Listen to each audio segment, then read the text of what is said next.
Mummy हडळ? पप्पा हडळ म्हणजे काय? या मम्मी मास्टरला आढळ म्हणते. कुठे गेली आपली मम्मी आढळ? नक्कीच पार्लरला गेली असेल, नाही तर दुसरं काय काम आहे तिला, नाही तर बसले तर घोरत टीव्ही बघत. बर आता मी हडळ आहे का?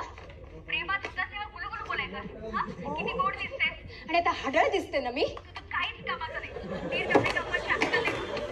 घेता आलं नाही त्या फटफटीमध्ये फिरत असतो भर आवाज करत.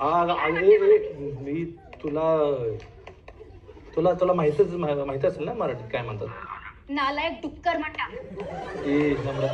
ए नम्रता नीट बोल. वकिलांकडनं घटस्फोटाची नोटीस पाठवते. सही कर आणि मोकळं कर मला. काय ते फायदे बाहेर थांबा थांबा बाहेर थांबा. तोंड बघत उभारला इथं बोलणार याचा.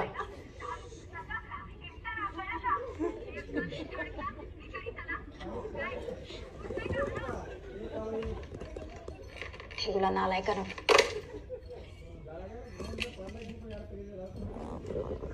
काय झालं ते?